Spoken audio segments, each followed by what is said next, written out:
Hi, guys. Welcome back to the channel for those of you who follow us, and welcome for those of you who are just finding our channel.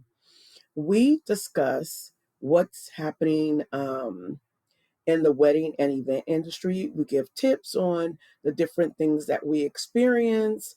And if that's something that you're looking for those who have already been in a business, you want to be in the business, are thinking about going into the business, you're in the right place. So I wanted to come on today and just give a little bit of information regarding a wedding that took place last Friday, which would have been September the 22nd, that we was involved in, but not really involved in.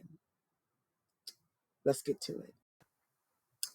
So, just to give you a little bit of background and kind of set this up for you, this referral came to me from a longtime friend who is like a sister to me. I've known her for over, I want to say 20, maybe 30, no, more like 30 years. And this um, wedding that was going to take place was actually her son.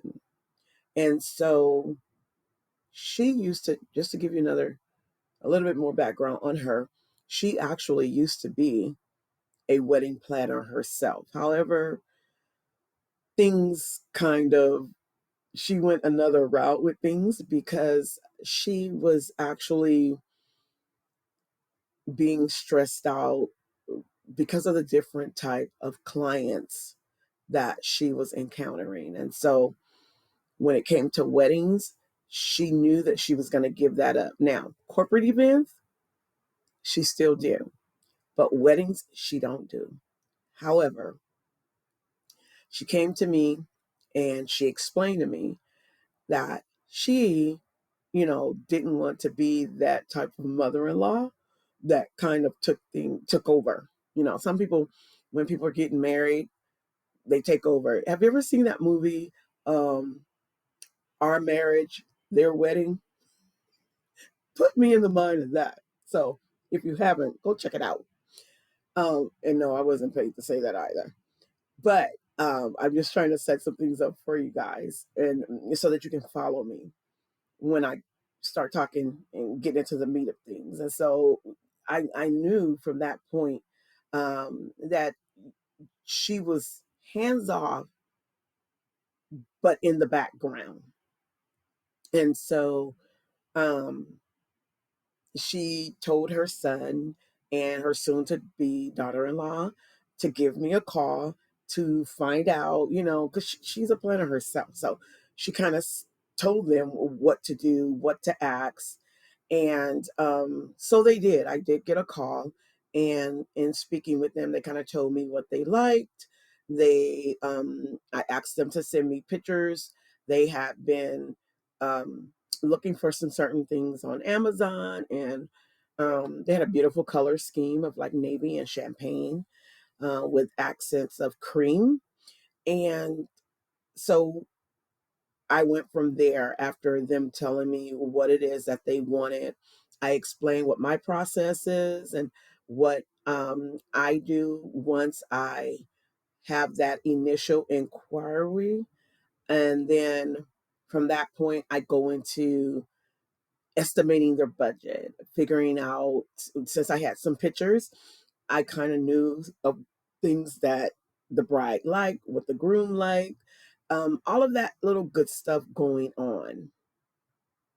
So the next thing I did was I sent them an estimate of how much it was going to cost them.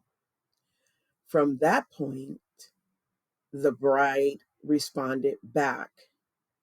Oh, one tip I didn't let you guys know that when I had spoke with them, my friend had actually told, I guess, her soon to be daughter-in-law to make sure that she would be CC'd when I sent out the estimate or any um, communication going on between myself, the bride, and the groom. But I also knew that my friend wanted to pay me. That was her wedding gift to the couple, that she would pay the consultant. So, which is myself. So I gave them an estimate, and the bride responded back with some typical questions. But then within the same email, she was informing me of how she do things. Stop right there. Okay. So let me explain why I just had a stop right there moment. Let me break the email down for you. So her responding to the email, she had a question asking if something was to happen to me, would there be anyone else to, I guess, do my job?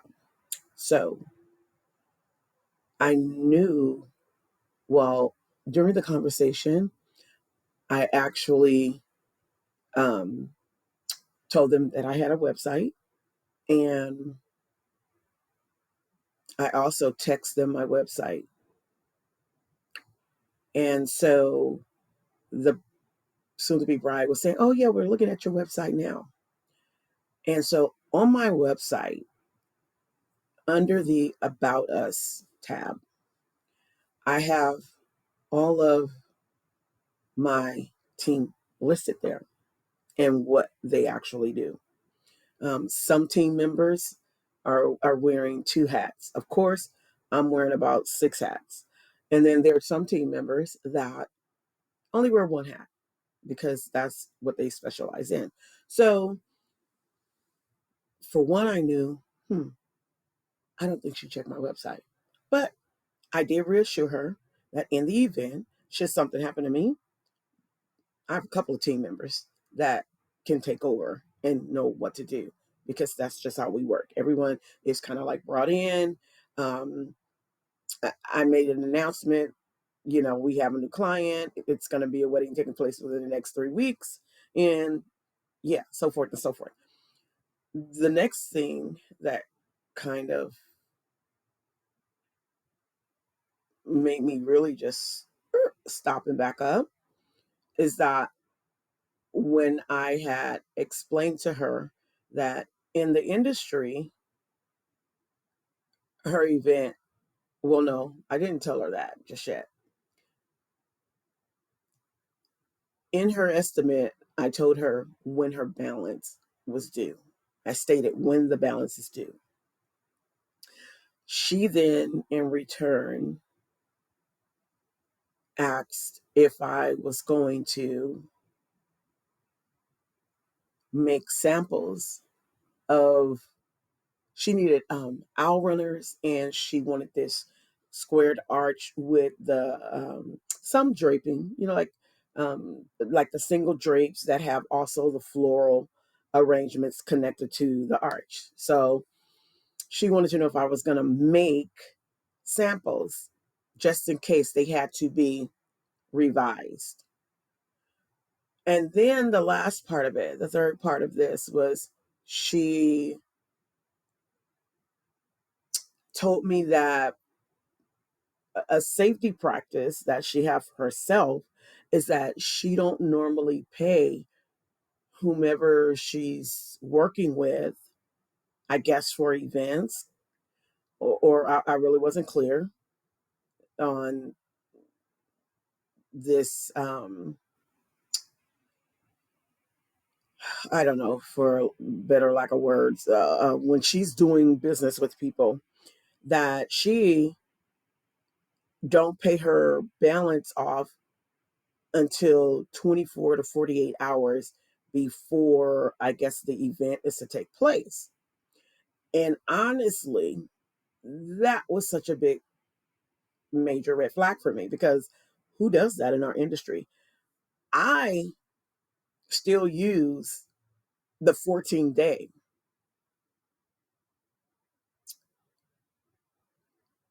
But now, come to think about and recollect, people have changed since COVID.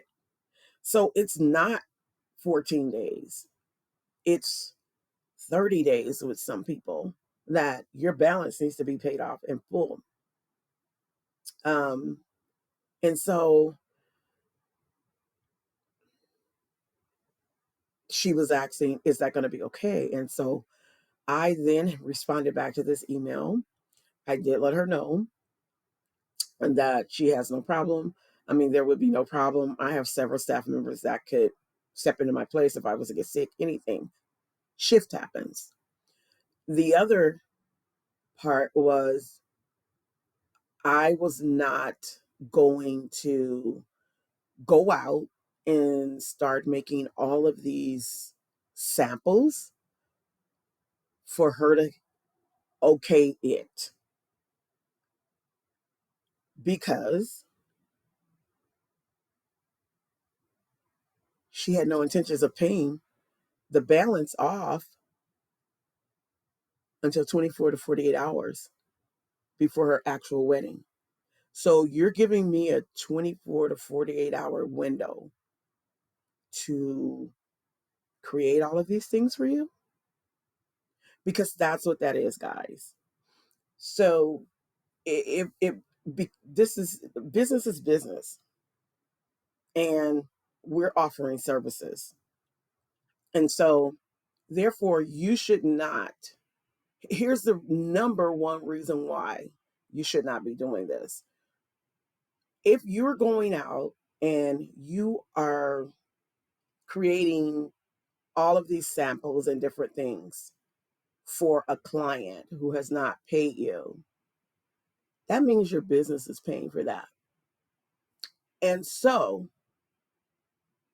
you're actually wasting money, because when that client looks at something that you've created and then they don't like it, whose money was that? It wasn't the client's money. That's your business money. Okay, sorry guys. I was choking a few seconds ago. However, so um back to you spending your money for the client approval. That's that's why you need deposits. And with this wedding taking place within 3 weeks of the inquiry, you have to hit the ground running. Not only that, any other clients that are in there that you are taking care of, you have to remember that now you're have to keep up with that order also. And so I then, because I have a mentor, and so should you, and coach. And so no, I didn't text, I emailed my mentor. However, when I emailed my mentor, I didn't pay attention of where I was emailing my mentor from. So I realized, well, it took my mentor to tell me, I think you've emailed me in the wrong thread, which I have once I looked at it, guys. And so it was nothing intimidating.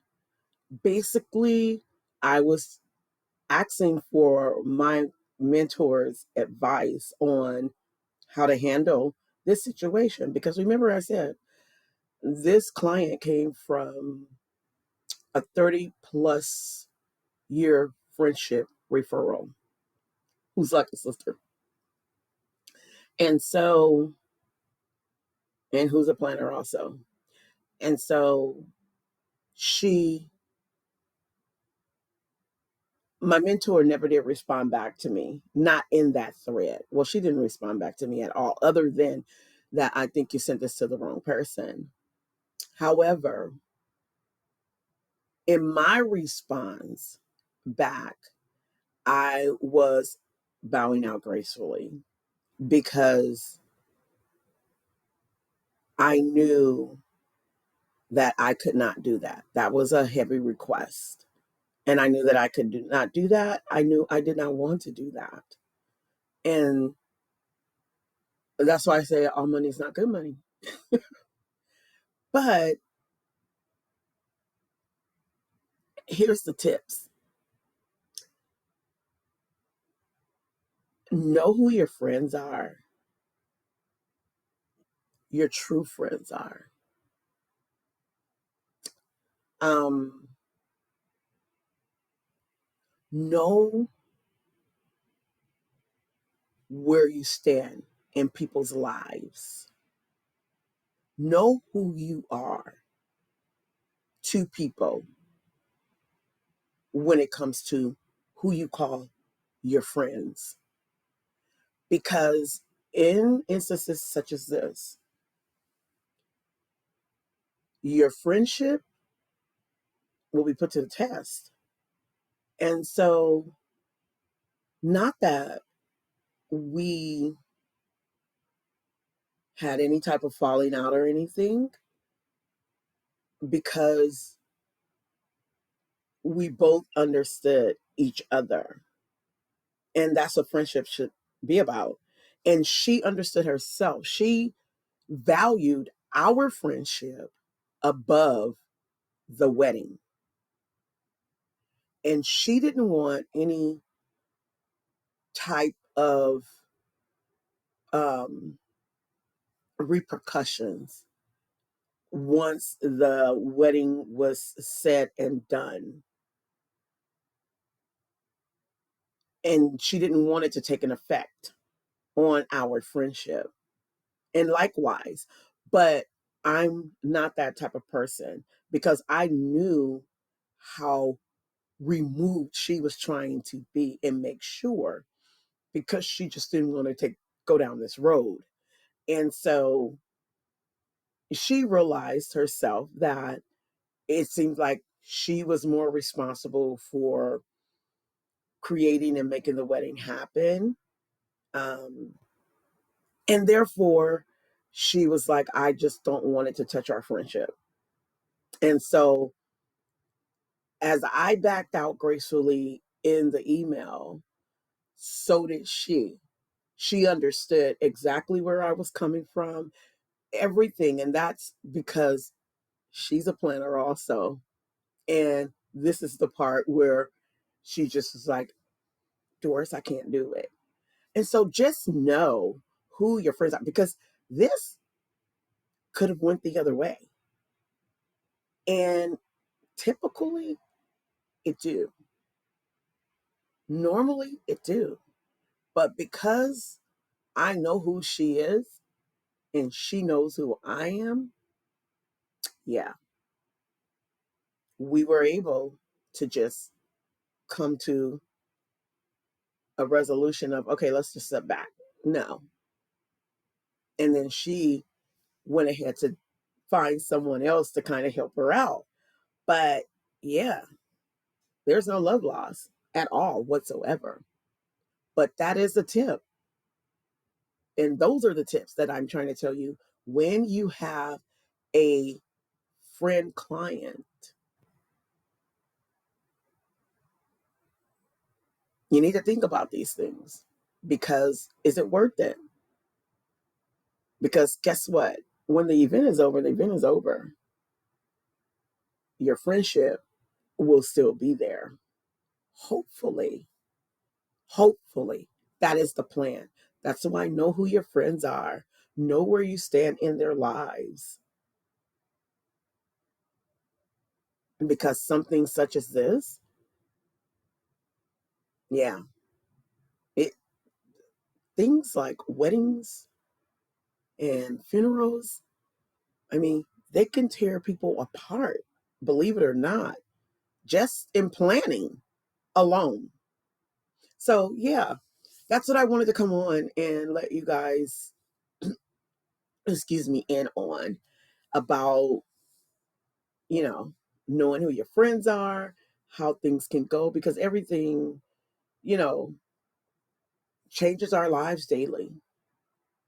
And so, yeah, I just wanted to drop that on you, drop those nuggets and those tips on you about how things went.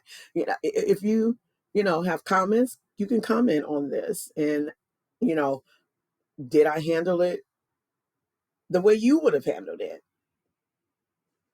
Or what's your perspective when it comes to things? But yeah, until then, like, comment, subscribe, hit the notification bell, please, so you will know when I am releasing these. We are trying to get our subscriptions up to 500. Do you guys think that's possible before the end of the year? Wait, we're in September. Well, this is last week, October 1st. Yeah. However, we're trying to get our subscribers up to 500. Of course, when we get them up, if we can do this by December, because that's the CEO's birthday month, I really have some cool things I've been discussing with my team that I want to be able to give to other entrepreneurs. And so, yeah, help us make that goal, meet that goal by the end of the year. Until then, bye.